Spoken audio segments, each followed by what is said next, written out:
Hello hello hello. तो कैसे हो आप लोग? आशा करते हैं स्वस्थ होगे और 9th क्लास को अच्छे से पढ़ के आए होगे। ठीक है, तो आज हम लोग पहला चैप्टर कंटिन्यू करने वाले हैं, लाइफ प्रोसेस, जो कि हमारे 10th का साइंस का पहला चैप्टर है।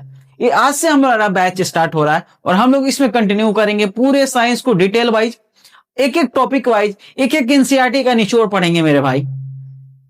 जहां तक एनसीईआरटी पूछेगा, जहां तक बताएगा वहां तक पढ़ेंगे, उससे आगे तक पढ़ेंगे, इतने डिटेल निचोड़ में पढ़ेंगे कि हमारा कोई भी क्वेश्चन एग्जाम में ना छूटे। मेरा तो ये पहला काम रहेगा कि पूरा एफर्ट लगाना। आप लगाते हो कि नहीं ये तो आप पे निर्भर करता है मेरे भाई। बस हाँ, मेरे साथ अगर साथ देते हो, पूरे साल कंटिन्यू करके मेरे साथ पढ़ाई करते हो, तो मेरे भाई 100% गारंटी लेके कहता हूं कि आपका कोई भी क्वेश्चन एग्जामिनेशन हॉल में छूटने वाला तो नहीं है। इतना निचोड़, इतना डिटेल में पढ़ाऊंगा जो कि आप कोई भी क्वेश्चन को छोड़ के नहीं आओगे एग्जामिनेशन में। मेरे भाई चलिए शुरू करते हैं, ज्यादा टाइम वेस्ट न करते हुए। आपको बता दूं, हम लोग इस चैनल पे पूरे साइंस को एक एक करके चैप्टर वाइज क्या करेंगे, कवर करेंगे। ठीक, जितना भी डाउट क्लास होगा आप हमारे कमेंट सेक्शन में आप पूछ सकते हो। कोई भी डाउट हो, किसी भी तरह का डाउट हो चैप्टर से रिलेटेड, तो आप हमारे क्या करोगे, कमेंट सेक्शन में जरूर पूछोगे। ठीक, चलिए हम लोग शुरू करते हैं लाइफ प्रोसेस। लाइफ प्रोसेस से बात करने से पहले लाइफ प्रोसेस का मतलब क्या होता है मेरे भाई ये जानते हैं। देखो, लाइफ प्रोसेस का मतलब क्या होता है कि जो हम लोग अर्थ पे अपना जीवन सर्वाइव कर रहे हैं, कहने का सेंस है कि लाइफ का मतलब जीवन और प्रोसेस का मतलब जीवन जीने का जो भी प्रोसेस है, जीवन जीने का जो भी प्रोसेस है, उस प्रोसेस को करने में जितना भी चीज हम लोग पढ़ते हैं, हमारे बॉडी को करना पड़ता है, या बोले तो किसी ऑर्गेनिज्म को करना पड़ता है, इसी को बोलते हैं मेरे भाई लाइफ प्रोसेस। इसको क्या बोलते हैं, लाइफ प्रोसेस। चलिए बात करते हैं लाइफ प्रोसेस को। बात करने से पहले, लाइफ प्रोसेस की बात करने से पहले हम लोग बात करेंगे क्या मेरे भाई, तो पहला बात करेंगे कि लिविंग थिंग क्या होता है, फिर बात करेंगे नॉन लिविंग थिंग क्या होता है। क्योंकि लाइफ को जानने से पहले ये तो जानो कि कौन सा व्यक्ति, कौन सा ऑर्गेनिज्म जीवित है या नहीं। मेरे भाई बताना, अगर किसी चीज को जानने से पहले उसके जड़ को जानोगे ना, तो मेरे भाई सबसे पहले तो ये तो जानते हैं कि कौन सा जीवित है, कौन नॉन लिविंग थिंग है, कौन सा ऑर्गेनिज्म लिविंग है, कौन सा ऑर्गेनिज्म नॉन लिविंग थिंग है, इसको पहले जानते हैं। तो मेरे भाई बता दूं कि सबसे मोस्ट क्राइटेरिया जो होता है, एनसीईआरटी का पहला ही पैराग्राफ में दिया हुआ है कि हम लोग डिसाइड करते हैं whether something organism is live और नॉट। तो पहला क्राइटेरिया जो होता है मेरे भाई, आपको बता दूं, वो होता है मूवमेंट। वो क्या होता है, मूवमेंट। ये कौन बोला है, तो मेरा एनसीईआरटी। मेरे भाई एक बात समझ लीजिए, जब भी पढ़ाई करना है, कोई भी डाटा याद रखना है, तो एनसीईआरटी का याद रखना है। क्योंकि एनसीईआरटी एक मात्र बुक है जो कि एग्जामिनेशन पॉइंट ऑफ व्यू से जो भी एग्जामिनर होता है, एनसीईआरटी को रेफरेंस मांगकर ही कोई भी डाटा को याद रखता है या उसको क्वेश्चन देता है। ठीक, तो हम लोग को क्या करना है मेरे भाई, एनसीईआरटी को फॉलो करते चलना है। बाद बाकी साइड बुक पढ़ेंगे या नहीं पढ़ेंगे, मेरा तो इतना है कि नोट सफिशियंट रहेगा। ठीक, तो चलिए देखते हैं। तो लिविंग थिंग क्या होता है मेरे भाई, तो जो भी ऑर्गेनिज्म मूवमेंट कर सके ऑन द ओन बेसिस और by themselves is called living thing. जो कि व्यक्ति, सपोजिट मार दो, सपोजिट मेरे हाथ में मार्कर है, अगर ये मार्कर, मेरे भाई बताना, अगर ये मार्कर मूव कर पाएगा, मूव कर पाएगा, मूवमेंट कर पाएगा अगर खुद से, मेरे भाई एक जगह लिख लीजिएगा क्या, कि बाय देमसेल्फ, अगर ये खुद से नहीं कर, मेरे सपोज डेट कोई कह देगा सर आप तो बताए थे कि कोई भी ऑर्गेनिज्म अगर मूवमेंट कर दे तो उसे हम बोल देंगे लाइफ। तो चलिए हम लोग क्या करते हैं, इस मार्कर को उठाए, सर ये तो देखिए तो मूव तो कर रहा है, ये तो मूव तो कर रहा है मेरे भाई, तो क्या इसको बोल देंगे लाइव है? नहीं, नहीं बोल सकते हैं। क्यों? क्योंकि अगर ये खुद से मूवमेंट नहीं ना कर रहा भाई, इस पे एक्सटर्नल फोर्स या एक्सटर्नल बॉडी इस पे अप्लाई कर रहे हैं इसको मूव कराने के लिए, तो इसको लाइफ नहीं बोल सकते, इसको लाइफ, जीवित नहीं बोल सकते हैं। जीवित बोलने का पहला क्राइटेरिया क्या होगा मेरे भाई, कि कोई भी ऑर्गेनिज्म अगर मूवमेंट कर पा रहा है खुद से, तो उसे क्या बोलेंगे, लिविंग थिंग। अगर कोई भी ऑर्गेनिज्म खुद से मूवमेंट नहीं कर पा रहा, तो उसे क्या बोलेंगे, नॉन लिविंग थिंग। ये कहां पे लिखा हुआ था मेरे भाई, एनसीईआरटी में पहला पैराग्राफ, जाकर नोट डाउन कीजिएगा, देखिएगा। ठीक, अब आता है सर, आप तो बोल दिए कोई भी जीव ऑर्गेनिज्म अगर मूवमेंट कर पा रहा है, तो उसे हम लोग क्या बोलेंगे, लिविंग थिंग। सर प्लांट तो मूवमेंट करता नहीं है, प्लांट को कैसे हम बोल दे लिविंग थिंग है कि नहीं, बात तो सोचने वाली बात है। तो एनसीईआरटी एक एग्जांपल देता है, एक प्लांट का नाम बताता है जिसका नाम है मिमोसा पुडिका। शायद आप सुने होंगे इसको। इसको अगर हिंदी में बोले तो छुई मुई प्लांट नाम जानते हो? हम लोग यहाँ तो छुई मुई बोलते हैं, आपको यहाँ पता नहीं। जिसको तुरंत टच करो अपना फोल्ड कर लेता है लीव्स। टच करोगे उसको, उसका लीव्स क्या हो जाएगा? फोल्ड हो जाएगा। प्लांट उसको क्या बोलता है? सॉरी, एनसीईआरटी में एग्जांपल दिया कि एक प्लांट होता है जिसका नाम है मिमोसा पुडिका। मिमोसा पुडिका ये क्या करता है? अपने लीफ को क्या करता है मेरे भाई? जैसे ही इसको टच करोगे, जैसे ही इसको टच करोगे तो ये क्या कर लेगा? अपने लीफ को फोल्ड कर लेगा। लीफ को क्या कर लेता है? फोल्ड कर लेता है। जैसे ही इसको टच करोगे लीफ को क्या कर लेगा? फोल्ड कर लेगा। तो बोलता है क्या? देखो तो इसमें मूवमेंट हो रहा है कि नहीं? इसके लीफ में मूवमेंट हो रहा है कि नहीं? हो रहा है ना? तो कौन कर रहा है? खुद से कर रहा है या एक्सटर्नल कोई बॉडी इसको करवा रहा है? नहीं, खुद से कर रहा है। तो मेरे भाई बताना है कि प्लांट कौन सा एग्जांपल देता है? सॉरी, एनसीईआरटी में लिखा हुआ है कि जो कि मिमोसा पुडिका है वो क्या करता है? अपने लीफ को क्या कर लेता है? फोल्ड कर लेता है। एनसीईआरटी में बकायदा लिखा हुआ है लाइन, ठीक। तो ये प्लांट का एग्जांपल हो गया। चलिए कुछ पॉइंट लिख के लाए हो, उसको रीड करते हैं और फिर हम लोग बात करते हैं। तो देखिएगा एनसीईआरटी में क्या बोलता है? बोल रहा है क्या? All the plants and animal, जितने भी प्लांट है और एनिमल है, आर अलाइव, वो क्या है? जीवित है। क्या है? जीवित है। और उसे ही हम लोग क्या बोलते हैं? Living thing. जितने भी प्लांट है, जितने भी एनिमल है, वो क्या है? जीवित है और लिविंग थिंग है, ठीक। एनिमल को देख के कुछ याद आ रहा है? कुछ खुद से रिलेट कर पा रहे हो? कर पा रहे हो? अरे भाई, एनिमल्स में ह्यूमन बींग आ रहा है। हम समझ पा रहे हैं कि तुम लोग ह्यूमन बींग सोचा नहीं है, तुम लोग सोच रहा है गधा टाइप वाला, ठीक। नहीं तो तुम लोग अपने आप को ह्यूमन में काउंट करना, ठीक है। एनिमल का एक और क्राइटेरिया, हम लोग भी किस में आते हैं भाई? मेरे एनिमल्स में आते हैं, ठीक। चलिए दूसरे पॉइंट को देखते हैं। बोल रहा है द मोस्ट इंपोर्टेंट क्राइटेरियन, जो सबसे ज्यादा इंपॉर्टेंट क्राइटेरिया है किसी को डिसाइड करने के लिए वेदर समथिंग इज अलाइव और not, is movement. Is movement मेरे भाई, इज मूवमेंट। बोल रहा है कि the most important criterion to decide whether something is alive और नॉट, कोई जीवित है या फिर नहीं, वो क्या है मेरे भाई? तो वो है मेरा मूवमेंट। क्या है? मूवमेंट। इतना तो कोई दिक्कत तो बताइए, ठीक। चलिए देखते हैं। बोल रहा है क्या? जो नॉन लिविंग थिंग होता है कैनॉट मूव बाय देमसेल्फ, वो क्या होता है? खुद से मूवमेंट नहीं कर सकता। लेकिन जो लिविंग थिंग है वो क्या कर सकता है? खुद से मूवमेंट कर सकता है, बाय देमसेल्फ। तो अगर मोस्ट इंपोर्टेंट क्राइटेरिया अगर बोले किसी का, अगर लिविंग थिंग होने का, तो क्या बोलेंगे? Movement. By whom? By themselves. अगर वो खुद से कर पा रहा है तो उसे क्या बोलेंगे? वो अलाइव है या फिर लिविंग थिंग है। यहां तो कोई दिक्कत तो बताइए, ठीक। चलिए कुछ कैरेक्टरिस्टिक के बारे में पढ़ते हैं कि किस किस बेसिस पे हम बोल सकते हैं कि कोई भी ऑर्गेनिज्म लिविंग है या फिर नॉन लिविंग, ठीक। तो 7 क्राइटेरिया पढ़ेंगे, कैरेक्टरिस्टिक उसके पढ़ेंगे। कितने कैरेक्टरिस्टिक पढ़ेंगे? 7। चलिए डिटेल में पढ़ते हैं। पहला तो हम लोग पढ़े क्या? मूवमेंट। दूसरा हम लोग पढ़ेंगे क्या? जो हवा ले सके, जो भोजन कर सके। यही होता है ना मेरे भाई, हम लोग करते हैं कि नहीं करते हैं? करते हैं। फिर दूसरा, जो रिस्पायरेशन कर सके, सांस ले सके, जो ट्रांसपोर्टेशन कर सके हमारे बॉडी में, जो एक्सक्रीशन कर सके। मान लो कोई सेल में वेस्ट मटेरियल प्रोड्यूस हुआ तो उसे हम लोग क्या कर सके? बाहर कर सके, ये हो सकता है। फिर दूसरा देखना, चलिए एक करके इसको क्या करते हैं? रीड आउट करते हैं। क्या करते हैं? तो रीड करते हैं। चलिए रीड करते। बोला क्या? The important characteristic of living thing. इसको नोट्स बनाते जाना है मेरे भाई, नोट्स क्या करना है? नोट्स बनाते जाना और इसको लाइन बाय लाइन क्या करना? अपने नोट्स में लिखना। बोल रहा है क्या? They can move by themselves. वो क्या हो सके? लिविंग थिंग खुद से मूव करता है। क्या करता है? मूव बाय देमसेल्फ, ठीक। दूसरा पॉइंट को देखना है। बोल रहा है क्या? They need food, air and water. इसको क्या चाहिए?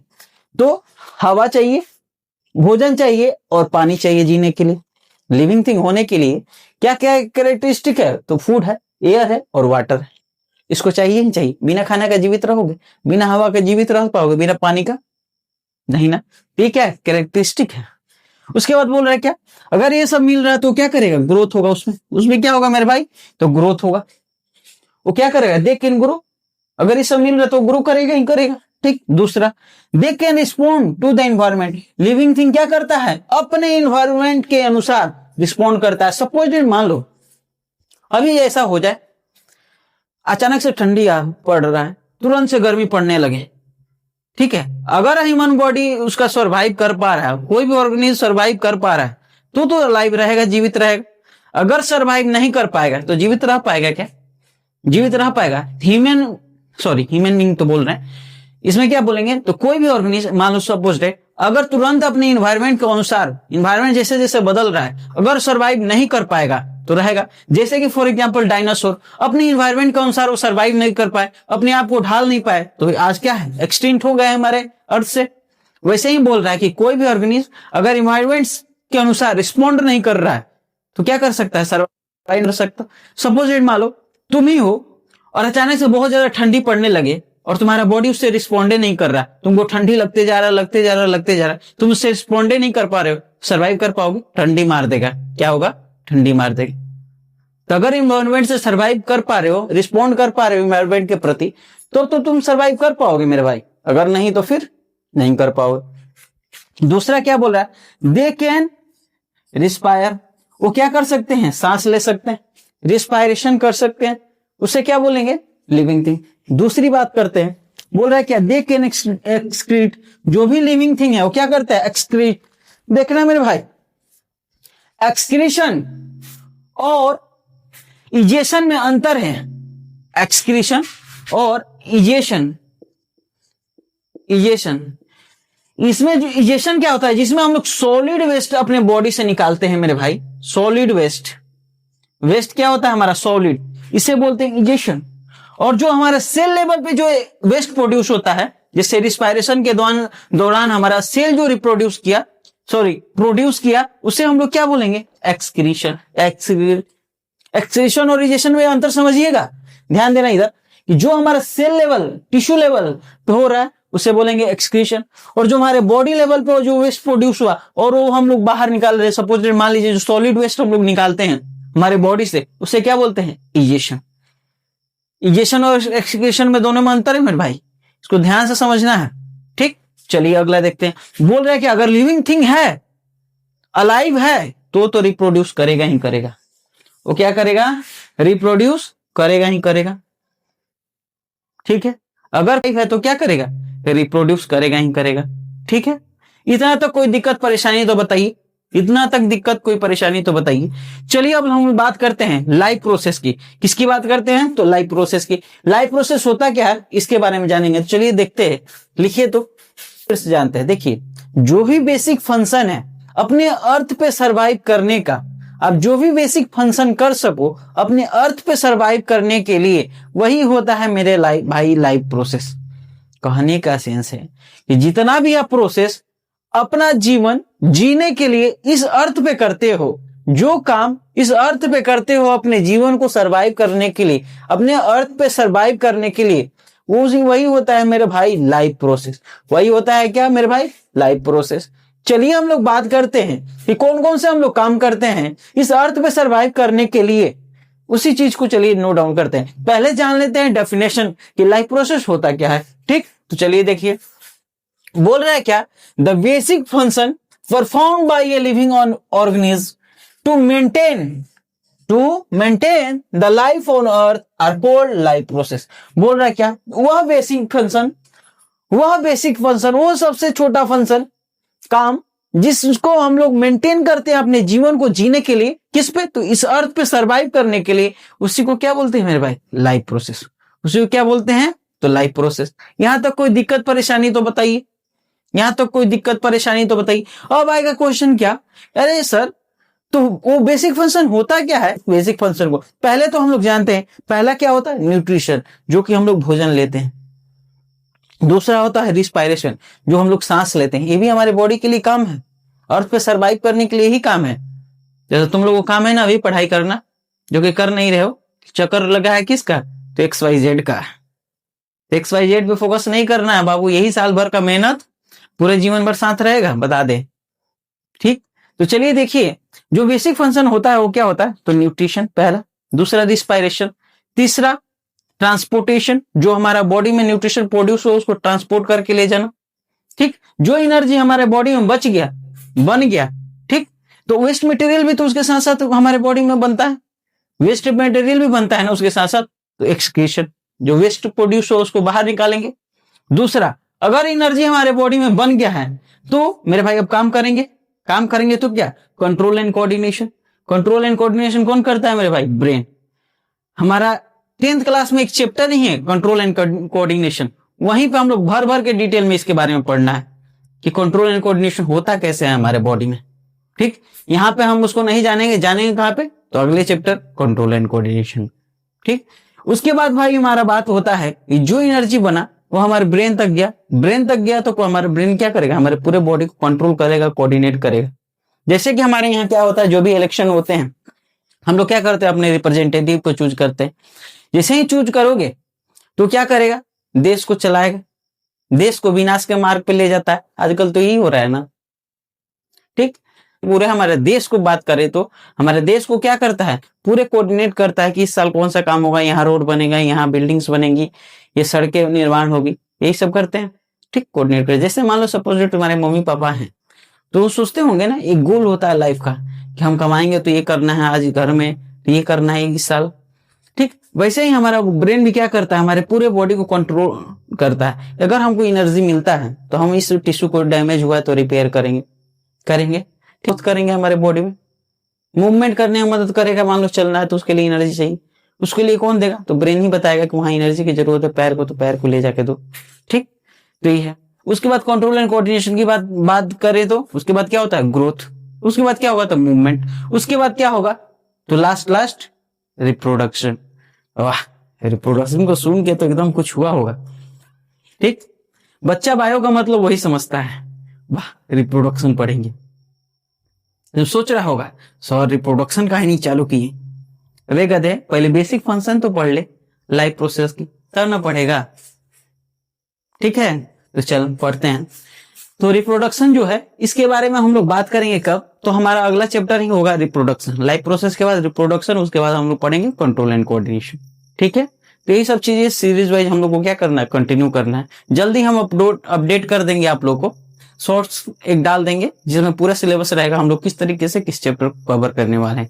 ठीक, तो चलिए लिखते हैं लाइफ प्रोसेस, कौन कौन से लाइफ प्रोसेस को हम लोग को करना है। तो पहला जो है हमारा क्या है मेरे भाई, न्यूट्रिशन। पहला न्यूट्रिशन, दूसरा रिस्पायरेशन,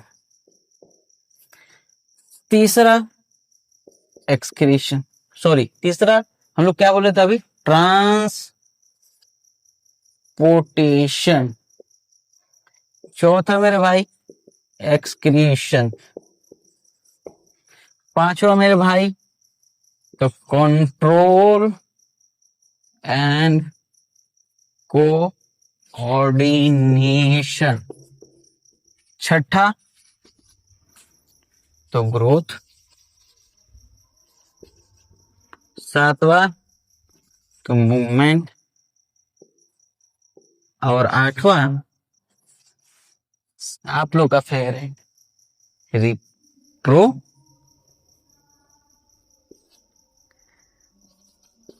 रिप्रोडक्शन। वाह, बच्चा खुश हो गया, ओह वाह। ठीक, तो ये सब चीज के बारे में बात करें। चलिए थोड़ा सा पॉइंट जान लेते हैं। न्यूट्रिशन क्या होता है, रिस्पायरेशन क्या होता है, ट्रांसपोर्टेशन। उसके बाद हम लोग इसको क्या कर देंगे, आज लेक्चर यहीं तक पढ़ना है, उसके बाद हम लोग अगले लेक्चर में कंटिन्यू करेंगे। देखो न्यूट्रिशन क्या होता है, तो मेरे भाई बात करना है न्यूट्रिशन। जो भी हमारे सपोजेड मान लो ये हमारा माउथ है, ये हमारा माउथ है। ठीक, ये हमारा माउथ है और यहीं से मान लो सपोज डेट ओपनिंग होता है, नहीं ये मेरे माउथ है और ये कहाँ जा रहा है, स्टमक में जा रहा है। स्टमक का जो शेप होता है मेरे भाई जे शेप का होता है। कौन सा शेप का होता है, तो जे शेप का होता है। मान लो ये हमारा माउथ से तुम लोग भोजन खाया, रोटी, ये क्या है, रोटी, हौसला नहीं है। ठीक, इसको डिटेल में पढ़ाएंगे अच्छे से डायग्राम के साथ।